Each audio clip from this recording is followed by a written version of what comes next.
Good evening, everyone. It's a beautiful day today. I'd like to welcome you to today's episode of Awaken the Leadership in You.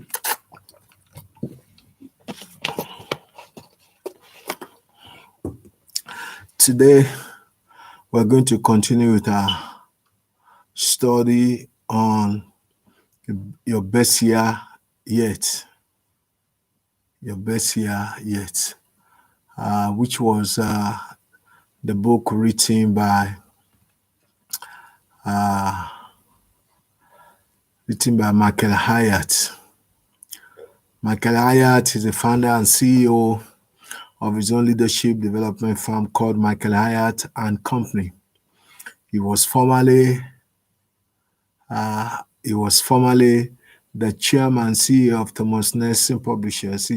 He's also the author and co-author of several bestsellers, including Living Forward and Platform. That is, get noticed in a noisy world by getting onto a platform. Michael Hyatt's blog gets more than 1 million page views each month, and he has been featured by the Wall Street Journal, Fast Company, Incorporation, and Entrepreneur. He's a graduate of Baylor University and McLennan Community College in the United States.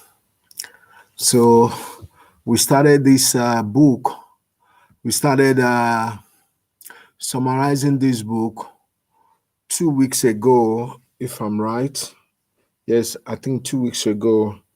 We were talking about a 5-step plan to design your best year yet. And the title of the book itself is Your Best Year Ever. And this 5-step plan will help you to achieve your most important goals. And we summarize those 5 steps as being, I believe it is possible. Welcome to those of you on Facebook and YouTube who are just joining me at the moment. The first step of the 5-step plan is that believe it's possible. Secondly, complete the past. That is, put a closure to the past. Design your future. Find your why, which is the fourth one, and make it happen. We have looked at the first two. We have looked at believe it's possible, complete the past. So tonight, I hope we'll be able to complete two, because next week is going to be the final week of the book reviewing for this year before we move on to our. So I know next week is not the final week, is it? Today is 18th, 25th, 25th. Then there's going to be 1st of January. We will not do anything on the 1st of January until the 8th of January. After next week, we will not be back until the 8th of January. May I also tell those of you who have been listening to me of a training that is coming up. I will have to find a way of posting it on YouTube. We have a training coming up with creation, education in the digital economy. Now we are moving into digital economy, and then we are organizing 2 weeks training on the 10th of January and on the 17th of January, 3 hours each way. And the training is going to cost £50. And we're doing Abba Leadership Institute, our leadership school here at Kingdom Arena, is doing it in conjunction with Fast Track with Academy from Abuja in Nigeria. And it's to expose you to what is called master nodes on blockchains, and how master node and blockchain technology is revolutionizing our world today, and now what you need to know about it to prepare yourself to take advantage We are living in an age of cryptocurrency, but a lot of people are still sleeping, so they don't know what is called crypto. They don't understand what is blockchain. They don't understand the cryptocurrencies. They don't understand how this is going to revolutionize our world, and it's doing already. But to position yourself for that is going to really give you an advantage, a great advantage in the in your near future. So that training is going to make a big difference for you, and we will encourage you to really attend the training, to book for the training and attend the training. However, this your best year ever is part of what this is going to help you to create an awareness of what you ought to do, understanding the times and knowing what you ought to do. Now, there is a people in the scriptures who the scripture say they were noble people. They were uh, they were noble people, so they understand the times and know what Israel ought to do. Wow! I just realized now that I'm actually not broadcasting on YouTube, which is really strange. Wow, wow, wow. I got to have to change that because what a waste. I've wasted a few minutes. Anyway, I'm back. I'll be back there now to go to YouTube and to be able to broadcast from Kingdom Arena YouTube channel. This is very, very strange. I want to sign in with Kingdom Arena. Okay. Sorry for those of you on Facebook that I'm holding back. It's just that I don't know what happened, that I was completely signed out from Kingdom Arena YouTube page. I'm supposed to be actually broadcasting from that, not from uh, not from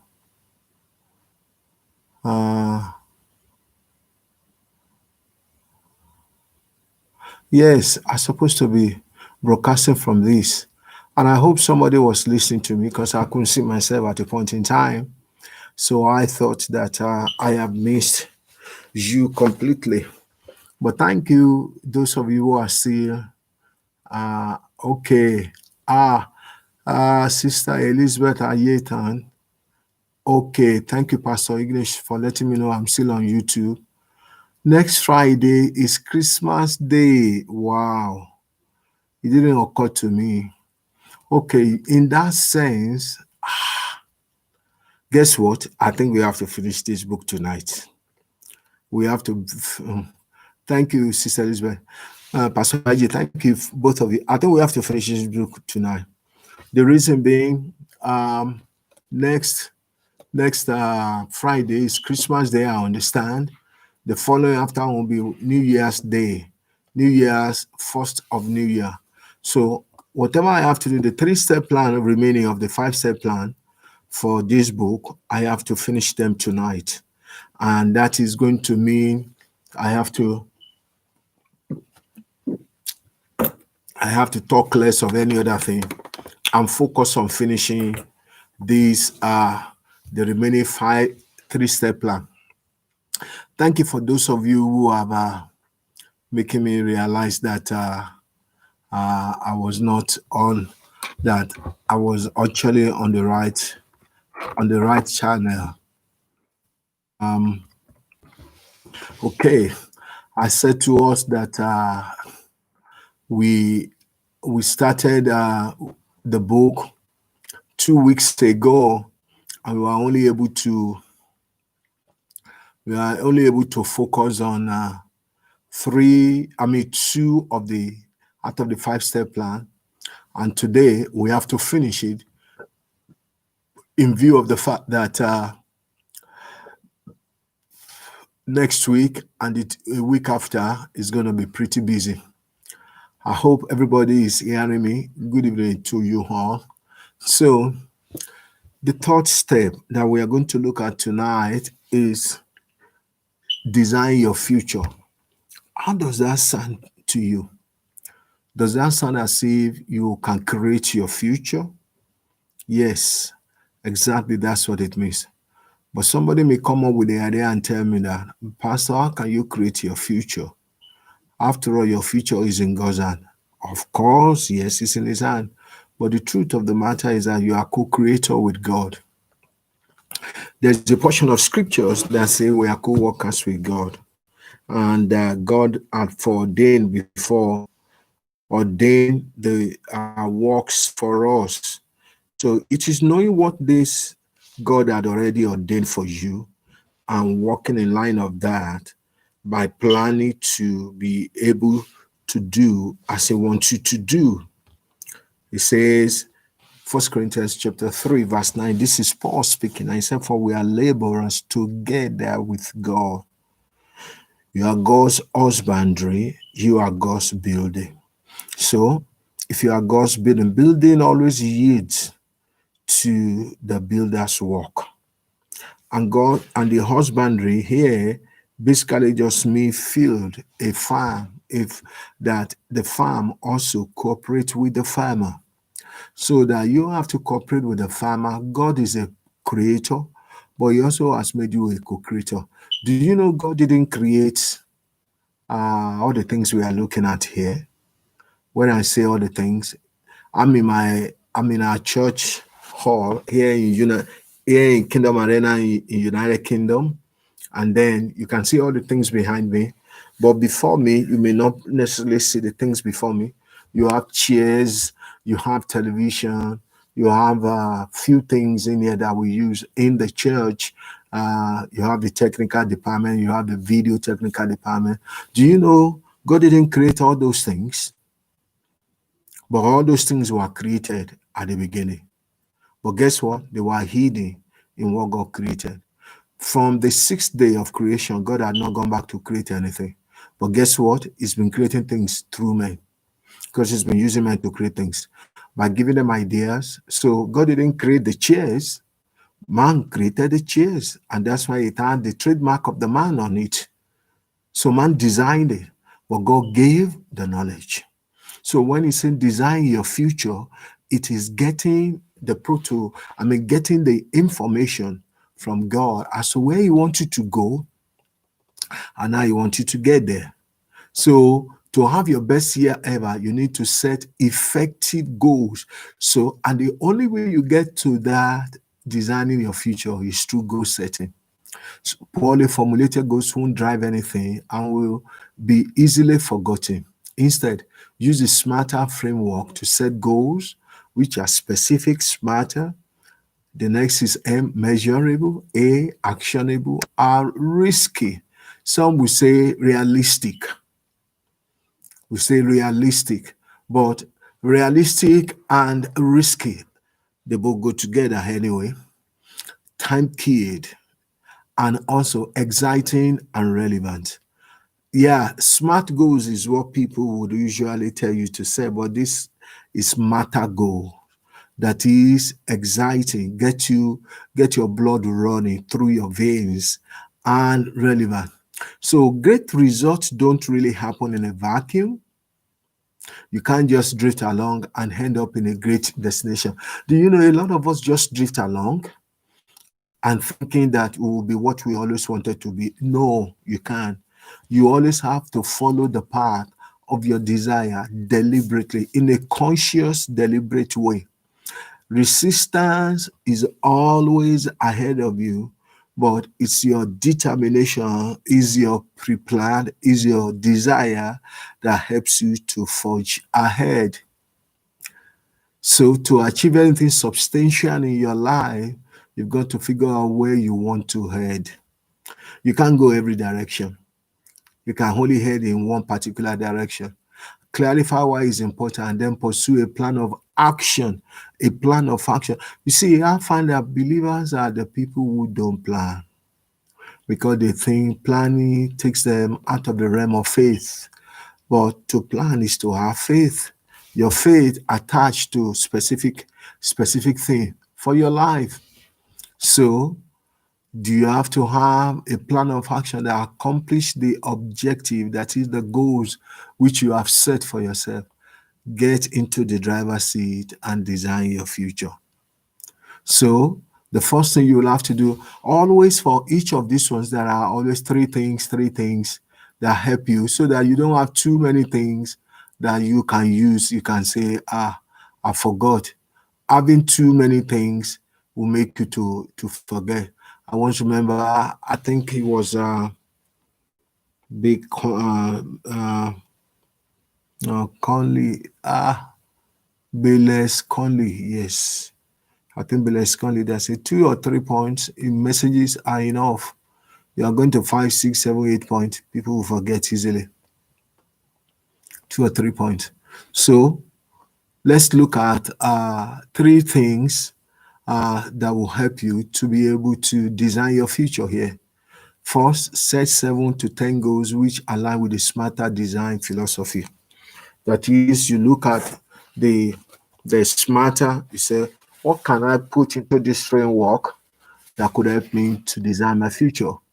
Written goals are important for several reasons. Writing your goals down forces you to clarify what you want rather than having generalized platitudes.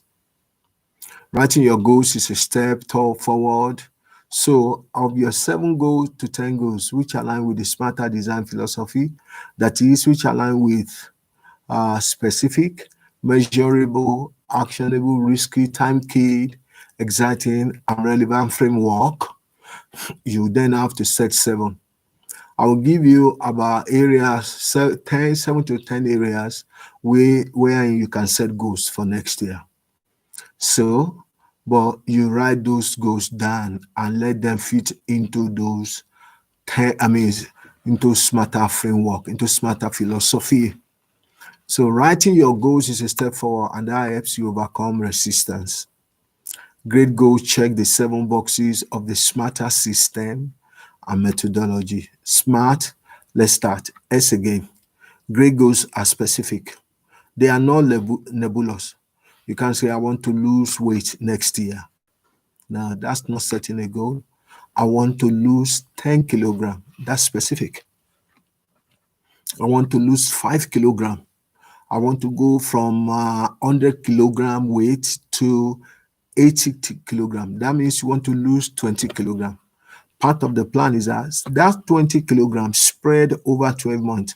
That gives you how much? That gives you almost about 1.2 kilo, 1.12 in 20, 12, yes, about 1.2, yes, 1.1 kilogram. Let's say 2 kilogram or 1.5 kilogram. Yes, 1.6 kilogram, that is it. Because 1.5 times 12, that gives you 18 kilogram.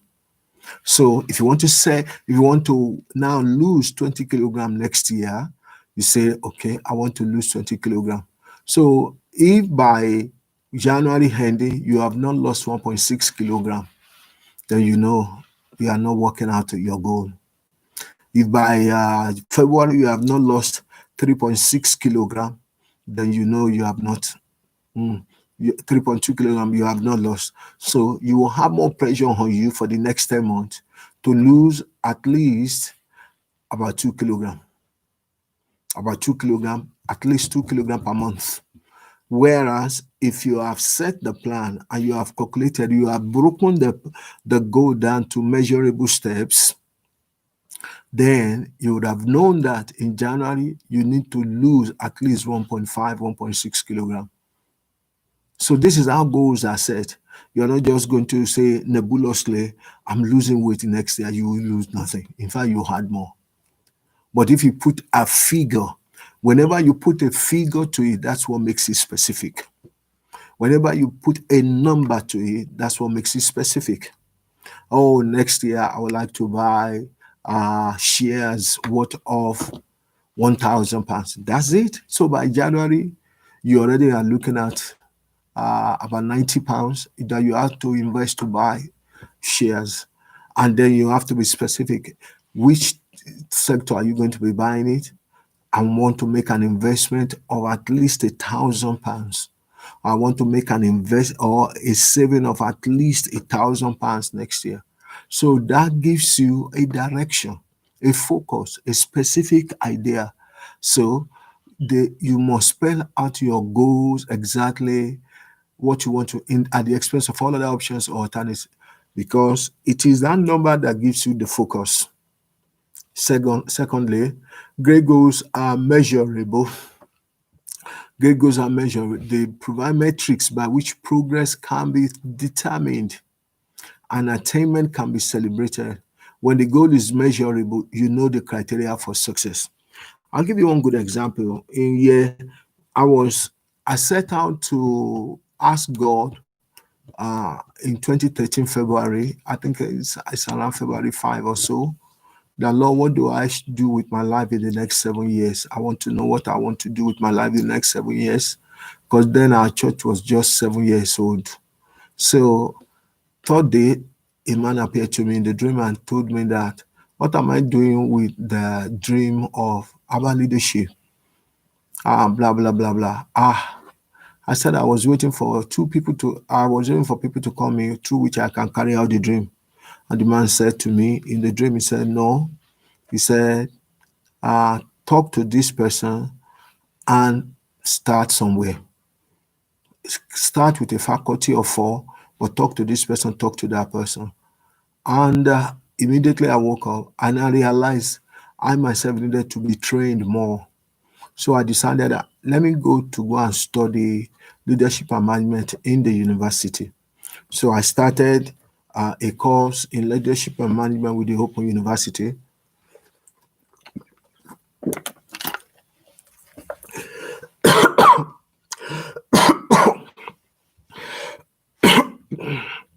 Excuse me, please. I started a course with the Open University in leadership and management, and I finished first year, the first 300 credit, because you have to have 120 credit. Excuse me, please. You have to want 360 credits if you want to come out with what's it called again now? Pastor IG, can you remind me? If you do 300 credits, you come out with ordinary degree. But if you do 360 credits for the 3 years, you come out with what is it called again now? What do you call it again? If you come out with if you do 360 degrees in the university for the first degree, you come out with something. I've forgotten what it's called again now. But it's different from ordinary degree.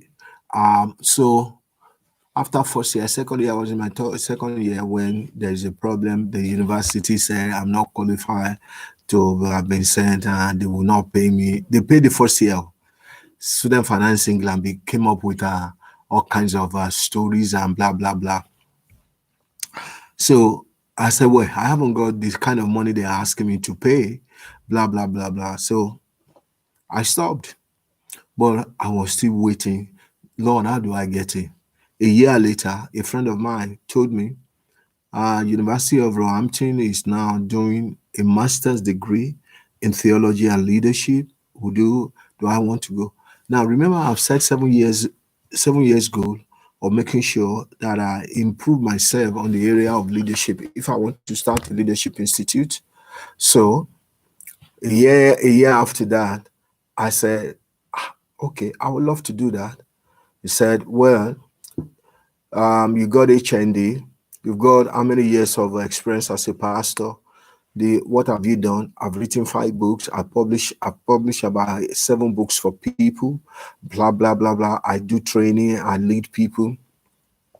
All those things were taken into consideration for the University of Roehampton to accept me, then to come and do not first degree now, but masters, using my using the HND I've already had before, and first 120 credit I have from Open University, Uh, yeah, but what is the degree called? I want to know what they call it. Honors. Yes, that's the word. You come out with honors degree, not just honorary degrees. You come out with honors. If you do 360 credit in the first in your first degree, that is honors. You come out with honors degree, BSc honors or BA honors. But if you do 300 degrees, 300 credits, you only come out with ordinary degree. So first year I did 120 credit. Second year I was supposed to do 120 credit. Third year I was supposed to do 120 credit. But I only did 120 degree when problem started. Now, University of Roehampton took my HMD together with my 120 credit, combined with years of experience as an adult student now. Start the master's. Is the master that I now finish in April. And I finished the last two, the first five modules. There are there are 8 modules in masters, totally 140 modules. Yeah, totally 140 credits. You need 140 credits to be able to get a master's degree in United Kingdom. So the first 100, no, what am I talking about? 180. You need 180 credits. I beg your pardon. Half of 360 of BSc or BA honors. So the four, and you do 8. How many modules do you do? You do 8 modules in masters, 7 modules of 20 credits each. And the last module, your research project, is 40 credits. That is where rubber hits the road, that you know that you are doing masters. Because that last 40 credit research project is tough. But then it's a goal. It's a goal. So it's a goal that within 7 years, Lord, I want to be able to have gotten a degree. I want to be able to have started something with my life. I want to be able to have achieved that, blah, blah. So it happened, even though I set out with the first degree, but it eventually led to master's degree. So that's the example of goal measurable with time based, because time killed. It must be keyed into time. The next one is A. Smart goals are actionable. They include verbs which indicate the action you will take. Walk for 30 minutes a day is far more actionable than the vague goal of be more health conscious. So there is nothing about be more health conscious. You just state clearly, I will not eat this food for a period of time, or I will stop eating this food, or I'm going to start measuring this food, blah, blah, blah. Have stand for great goals are risky. That is, they drive you to stretch. Research shows humans like to stretch to a challenge and have the tendency to cruise when everything is too easy. That's just the way we are. But some people also would not like to be pushed. Some people would not like to be pushed. So research shows humans like to rise to a challenge. So by setting bold and risky goals, you will end up accomplishing more. By stretching yourself by being bold and taking calculated risk, you will end up accomplishing more in life. Great goals are time key. They have a deadline, a frequency, or a time trigger. Acquire 5 new clients is too vague. Acquire 5 new clients by December 31, 2020 is a better goal. Just don't make all your deadlines December 31st. Spread them out. You can say in 3 months, by March 31st next year, I want to have done this. By June 30th, I want to have done this. I want to have. So it must be keyed into time. E. Great goals are exciting. They fire your imagination and genuinely inspire you. Research shows you stand a better chance of reaching your goals when you are motivated by the challenge at hand. Wow. Great goals are relevant, which means they align with your personal values, your season of life, and with all your other goals. As a rule of thumb, most people have found that setting 7 to 10 smarter goals for the year ahead is about right. So, in designing your best year ever for 2021, I'm going to give you about 10 categories in which you have to set goals to help you to see whether you are progressing with your life or not.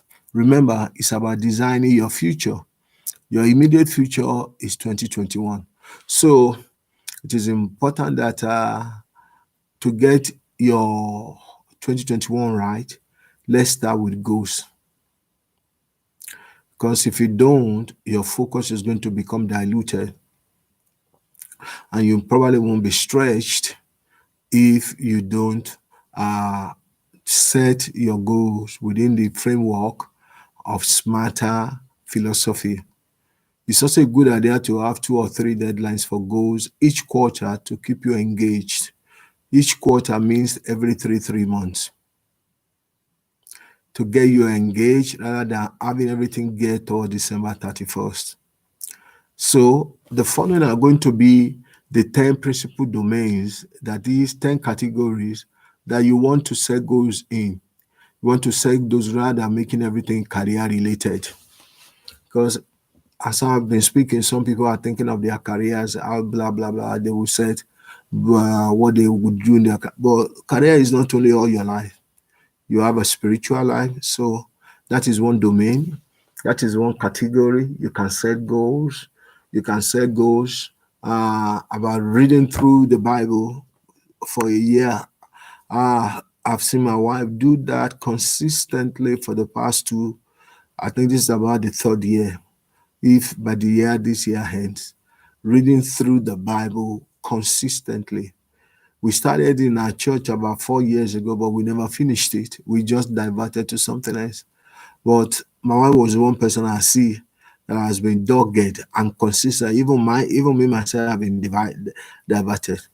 I've been diverted to go and be writing books and blah blah blah. But that's not an excuse. It's focus. So spiritual, it could be your praying time. It could be the number of hours. I remember 2011. I saw my diary from 2011.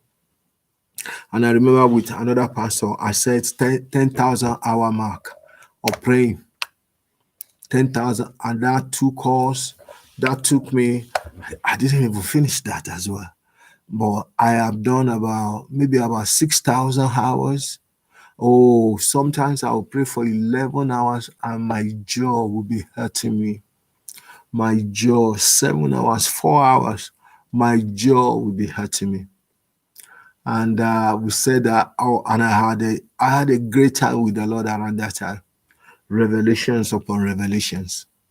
However, what we were trying to do like Outliers, the book written by Malcolm Gladwell, in which 10,000 hour mark was set for you to become an expert in an area. If you put 10,000 hours to doing certain thing, to do one thing, then by the time you have exhausted the 10,000, you'll have mastered the thing. We wanted to master the heart of prayer, but devil didn't want anybody to master that, but he's a liar. At least great things come out of it up to today. Your time. Now, I now discover it's more than hours. It becomes something that the Holy Spirit gets you hooked onto.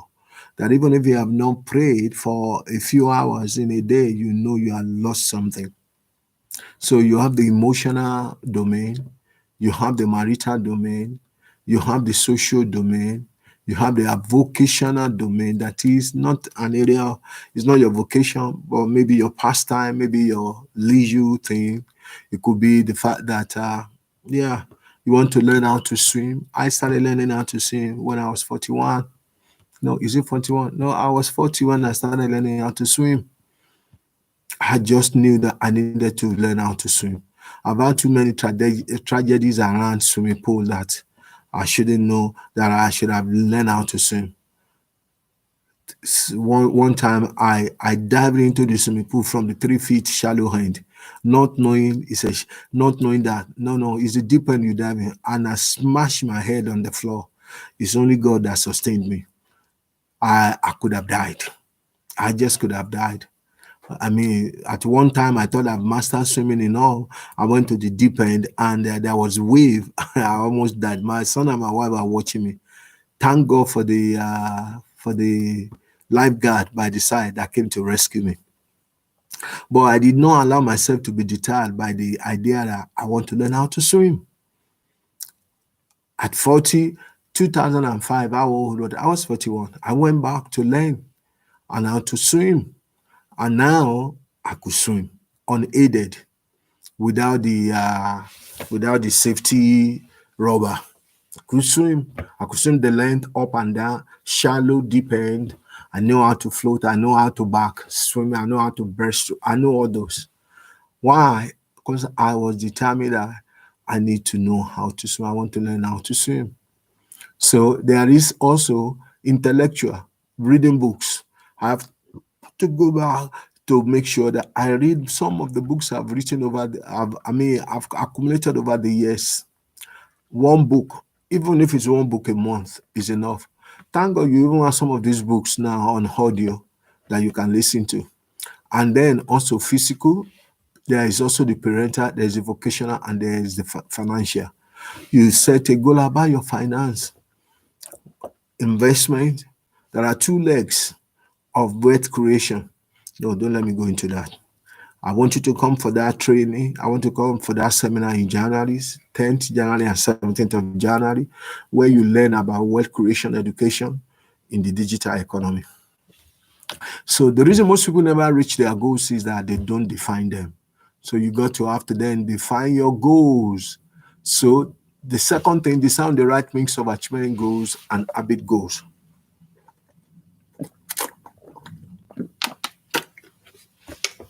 There is the achievement goals, and then there is the habit goals. Goals actually come in two different varieties. First, achievement goals. These have a clear, definable shape and a time frame from completion. Some common examples will be launch our new product by end of quarter one, first quarter. Run a marathon this year, generated 1 million in billings by June 30, finish writing my novel by the end of the summer. If it's a book, I have to finish writing certain books. I have about 2 or 3 books in limbo that I've not completed. So they can become my goals for next year to finish them and publish them.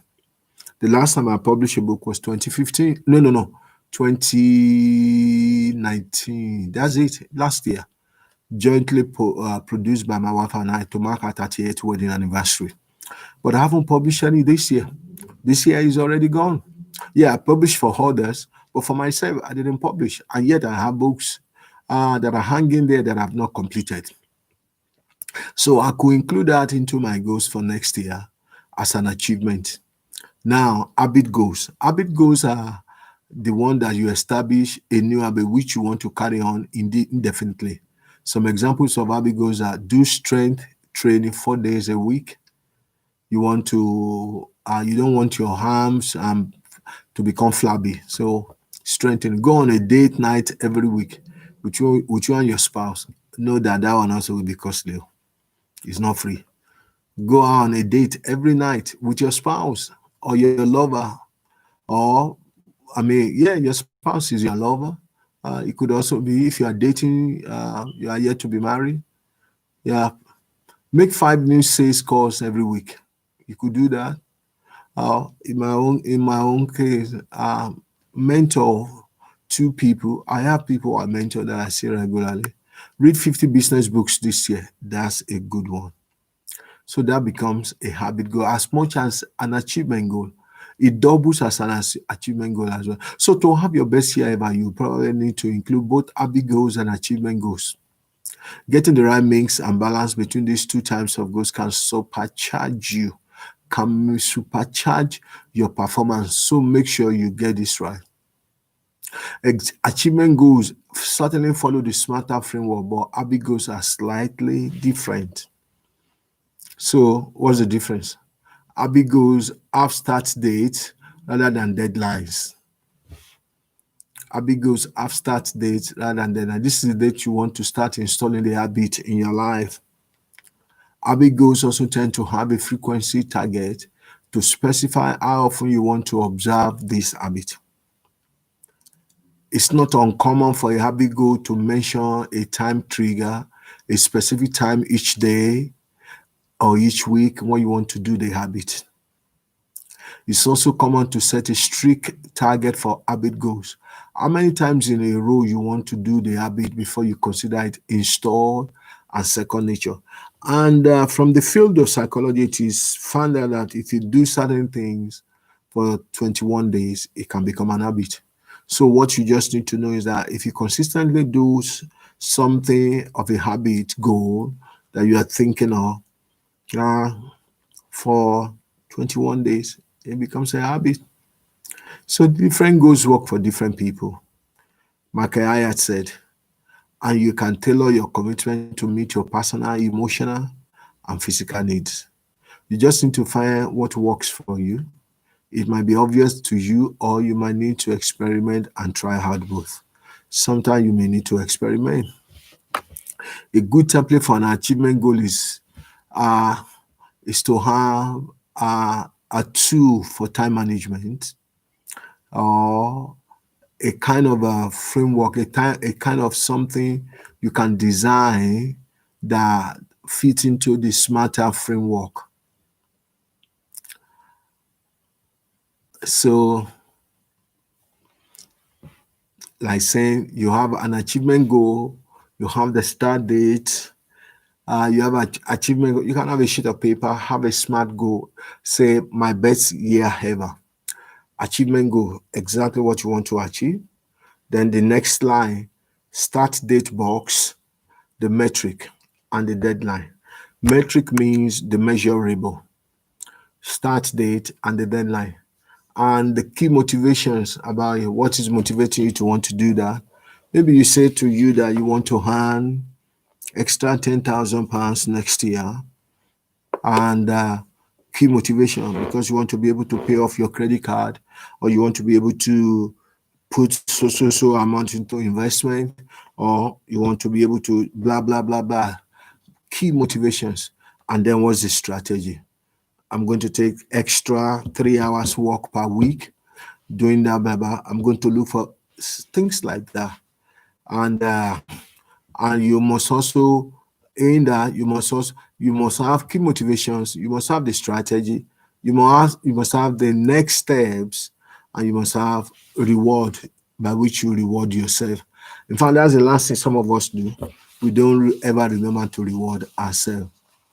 Similarly, you can have a habit goal, and your habit goal might look like something like that of achievement goal as well, wherein on the paper where you design it, you have your habit goal. Then under your habit goal, you have three boxes: start date, the frequency, and the trigger. You have also under that, you have another box where you can have key motivations. They can be three, they can be four. And then you also have the strict tracker in the sense that you have number from 1 to about 50 by which you can be ticking off how you are doing it.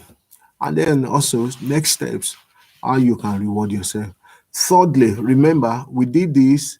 This is part of what we are looking at under decide on the right mix of achievement goals and habit goals. Remember, design your future means three things, three legs to it. Three, it's like a tripod with three legs. And the first leg, set 7 to 10 goals, which align with the smarter design philosophy we told you about. And then, secondly, design on the right mix of achievement goals and habit goals. Then, the third thing that I am going to look at now, I am not doing well with the time, looking at what we have here. I'm still on the third step plan, and we still have 5 step, 2 more step plan. So the third leg of the designing your future, we have looked at two of them already. Set 7 to 10 goals. Not only that, let your goals, second leg means let there be a mix of achievement and habit goals. Now, third one, make sure you set goals which are in your discomfort zone. Is the only way to grow. Don't set goals within your comfort zone. The reality is the best moment in your life and career will probably arise when you stretch and grow rather than when you are cruising along. With that in mind, to design your best year ever, you need to set some goals which make you uncomfortable. Uncomfortable.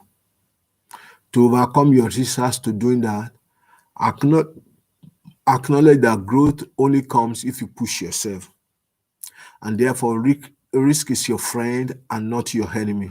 You know, I've been saying to some of you that I like to go and do PhD, but occasionally I've developed COVID because I know it's not going to be an easy thing. It's going to stretch me thin. But do I want to be stretched? Of course, if I want to grow, I will have to be stretched. What is the motive? Not to get not just to be called Dr. Tunde Ogedengbe. No, that's not it. I reckon that is what is going to add value and to create a platform for me to be able to do. I want to be able to influence the nations of the earth, especially the third world. I want to be able to come up anywhere Kingdom Arena goes, a leadership institute goes as well. And with the leadership institute, we are able to create structures of development for people. That is only just, we're not just calling on the name of the Lord Jesus. We are also socially empowering the people as well as spiritually empowering people. And you know what we are doing here right now in Kingdom Arena is a test run of how it's going to be in the nation. We have the leadership institute on one side, we have empowerment hour and church work on the other side, so that both run concurrently. And within the context of the third world, within the context of Africa, where we have so many human resources but little enabling environment to help them to develop, we want to be able to take those youth and be able to train them, give them values and teach them what it means to be of value to their world and to give to their world and to be able to achieve destiny. And how do you do that? While you are training them on one side. Listen, this is what this is what the missionaries did when they came to Nigeria. They did not only come with Christianity; they came with education, and they made it free. They came with education. They came with hospitals, healthcare. I'm not. Healthcare is not my passion. If anybody arises within the context of I want to set something up, good. But anything that empowers socially, and mentally, and financially, I'm in for it. I love to do that, especially financial empowerment, creating the two legs of wealth creation, both of investment and business. But business can feed investment, and investment can feed business. They both run together. So wherever the church goes, church is training people for heaven, but it's making them actually relevant as well. So to overcome to resistance, we have to be able to, and this does not come easily. It's by stretching. So I want to be an example of what I want to teach others. I want to be an example of what I want to take to the nations of the earth. I am a pastor. Yes, I like spiritual empowerment, but I also love mental empowerment. And mental empowerment also leads to social empowerment. So to overcome my resistance to doing that, I've got to acknowledge that growth comes if I push myself. And therefore, risk is my friend and not my enemy. Ability to take risk, calculated risk, a risk that does not jeopardize life, and then lean into the experience, or in other words, jump in boots, and all once you set the goal, make the commitment to stretch and grow. Oh, if there is anything that has stretched me in the last few years, is the master's program I did. It was supposed to be for 2 years, or it lasted 3 years, because I had a 9-year gap at a point because of financial challenge. But when I went back, well, I'm still paying for my school fee anyway. I've not finished paying for it anyway. But all the last two modules, research proposal and research project, stretched me. But what I found out that I did not become normal after I didn't go back to my old shape after I had done that, because my experience increased, my language also became robust. So I could speak the language of research. I could talk about qualitative research. I could talk about the methods and the methodology. I can talk about the literature review, critical literature review. I can talk about the method. I can talk about the collection of data and how to use your data. and how to interpret your data. Can talk about all that because that's what stretched me. So also take note of your fears and compare them with what you will feel if and when you pull this off. Remind yourself the feeling of accomplishment will far outweigh your fears in the long run. Don't overthink things, but take the next step. Analysis paralysis is a real showstopper. So get moving and trust you'll be able to work things out as you go along. Risky goals are a must. That means discomfort will be a positive indicator that you are doing something worthwhile. Just make sure your goals are actually in the discomfort zone rather than in the delusional zone. What is the difference between discomfort and delusional? A goal in the discomfort zone will challenge you and force you to do your very best work. That is good. A goal in the delusional zone will result in inevitable defeat no matter how well you perform. These goals will leave you frustrated and discouraged. Often a workable approach is to visualize a stretch goal which is in the delusional zone and then dial it back a few clicks until it is in the discomfort zone. That's fun. If you think it's making you frustrated and discouraged, reapproach it from another angle. Retweak it, retwist it. So by reaching for what appears to be impossible, we often actually do the impossible. Even this is Michael Hyatt now. By reaching for what appears to be impossible, we often actually do the impossible. Oh, that's Jack Welch. Jack Welch used to be the CEO of General Electrics in the 90s, 80s, 90s, I think, 90s. We often actually do the impossible. Even when we don't quit, when we don't quite make it, we inevitably wind up doing much better than we would have done by reaching for what appears to be impossible. Remember, there is nothing impossible for the one who believes and to God, with whom all things are possible. So if you have God with whom all things are possible, so you can do the impossible. Now, the fourth step, I've got just about 7 minutes left to do 2 more steps to finish the book. Find your why. Clarify the compelling reasons why you want to achieve your goals, and motivation will never be a problem. Once you know your personal why, you will become unstoppable as you cultivate new and beneficial habits. When you first start going after your goals for your best year ever performance, it will be fun and interesting. After a while, that initial rush of anticipation and adrenaline will likely fade and just have to grind it out. The best way to motivate yourself to see things through is by connecting to your personal why you are doing things. So 3 things under this as well. Under finding your why, always take the time to clarify your why for each of your goals. Take the time. For every goal you set, write down a list of the reasons why you want to achieve that goal. Make sure this list is genuine and it captures your internal motivations rather than just reflecting the expectations of outside influences. Write down how that goal aligns with your hopes, values, and ambitions. Once you have listed your whys for each goal in a notebook or on a piece of paper, go through and prioritize your reasons. Get your most compelling and engaging reasons right at the top of your list so they hit you in the eye every time you go over your list. Know what is at stake for you in each of your goals. Now, let me tell you something. I have a goal of paying off my mortgage. Of paying off my mortgage in the next 4 years. That looks highly impossible, but with God, all things are possible.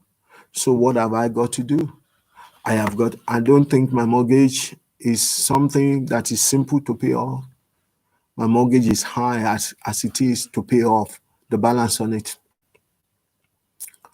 But with God, all things are possible. So what do I then do? I have been praying and God has been opening doors for me to see. If you put money here, if you put money here, if you put money here, if you put money here, in the next 4 years, it's possible for you to be able to pay it off. And it's money that is going to be generated by you investing this money into this. So it's very, very impossible. It's very, very possible with God. So when you have listed your whys, the motivation will be high. Once you do that, once you have listed your whys for each goal in a notebook or on a piece of paper, go through and prioritize your reasons. Get your most compelling and engaging reasons right at the top of your list so they hit you in the high every time you go over your list. Know what is at stake for you in each of your goals. Once you do that, you can then connect with those reasons, why both intellectually and emotionally. By listing and ranking your motivations, both your head and your heart will be involved. That will keep you going when the going gets tough. It all comes down to motivation. If you really want to do something, you will work hard for it. That is it. The little money I have in my hands now, coming from my pension pot, now that I'm past 55, what do I do with the money to multiply to be able to meet the target I'm hoping to achieve in the next 4 or 5 years? So it calls for thinking, it calls for reason, it calls for praying, it calls for God also giving you insight into what you need to do. It calls for God opening doors for you and you being bold to enter through those doors and not being panicky and not being fearful. Because if you are fearful, you will never take steps. If you are fearful of throwing one right in a dice, you will never know the joy of throwing six. You are afraid you will not, you don't want to throw the dice because you are afraid you might throw one. Then you will never also know what the joy of throwing six means, of getting six. If you are not passionate enough from start, you will never stick it out. This is Steve Jobs, the co-founder of Apple Computer.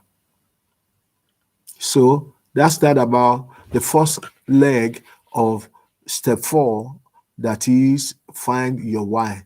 The second leg means master your motivation so you keep going when the way forward is tough, because it's going to get tough. To increase your tenacity so you persist through the messy middle of every goal, there are 4 keys to use. Come up with the right reward. Be realistic about the commitment. Gamify the process. That is, track your streak or use an app to make it more fun. Make doing your goal interesting and memorable rather than painful and dreaded. Simple systems work just as well as highly complex tracking systems in this regard. Having a calendar that you mark every day, you do the thing, you are trying to form a new habit around the works. One of the things I do, by my bedside, I stick a goal, a particular goal I want to achieve in the next 2 years by my bedside. Every morning I wake up, I see it, I say, God, I need your help. And his help has been available to me. In fact, there were 2, but I threw away because I said that one is of no consequence. If I achieve the first one, I will be able to achieve the second one. So let me focus on the first one. Let me not focus on 2 at the same time.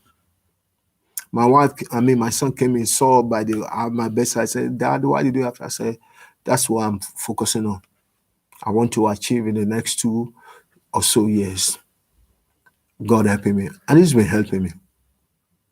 His favor has been locating me and he's been helping me. So measure your gains, see how far you have already come rather than looking at how far you still have to go. Break big goals down into manageable chunks and celebrate each time you hit one of those milestones. Look backwards and you gain momentum. Success is about incremental change. But we live in an instant gratification culture where we just don't want to wait.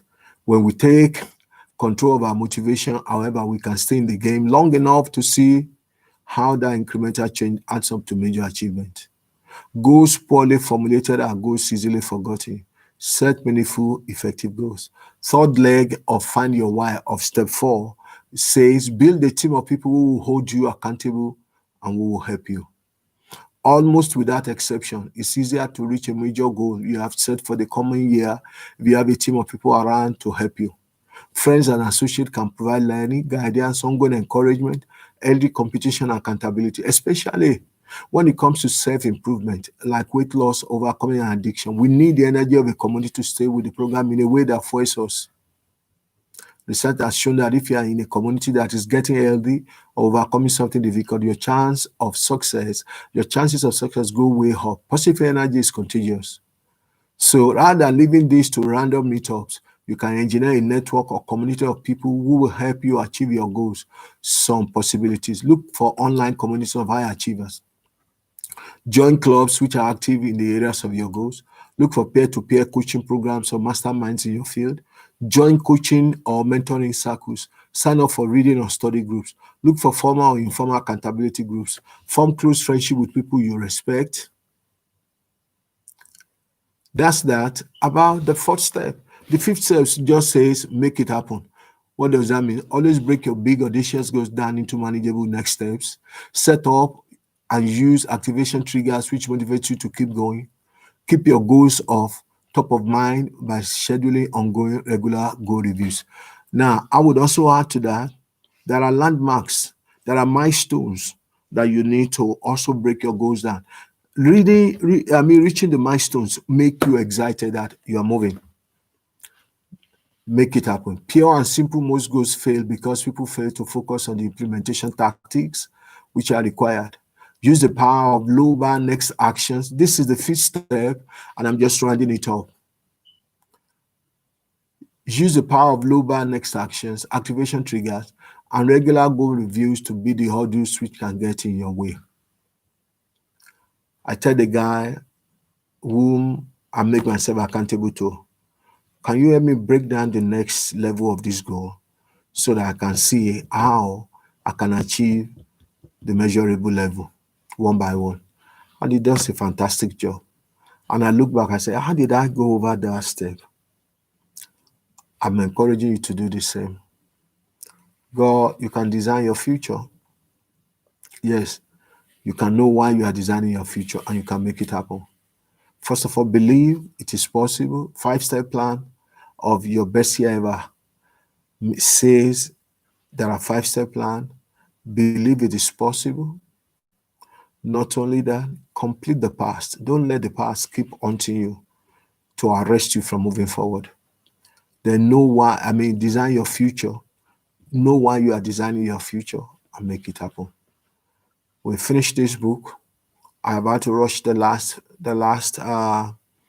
step, but you can go over this broadcast again to help you to reorient you to what exactly we have been talking about. I'm happy that I'm able to come to the end of this next year by God's grace. So today is the last day of Awaken the Leadership in You. We are back on the 8th of January by the grace of God. Thank you for sticking with me. Please go over all this series. This is about the 4th book we have finished since we started in July or August. So we were meant to be reading about 3 books per month, but that has not been realistic. So this also has been subjected to planning and goal setting. In that 1 book a month has been what we have been able to do. And guess what? We have finished 4 books in 4 months. If you had done it on your own, would you have been able to do that? Well, some of us could have been able to do that. But doing it together as a community has been of great help to us. Next year, the target will be to do 24. But if you end up doing 12, it's still something good. Thank you for joining me. Bless you. Join us on Sunday. The church is open now. Come to church. Come to church on Sunday. Be part of it. The community, the scripture says it's an habit. This tier thing, this third tier thing, we'll still watch our distance closing. Come with your face mask, nose mask, mouth mask, everything. And but let's not forsake the assembly of one another. Now that the church is not locked down anymore. God bless you.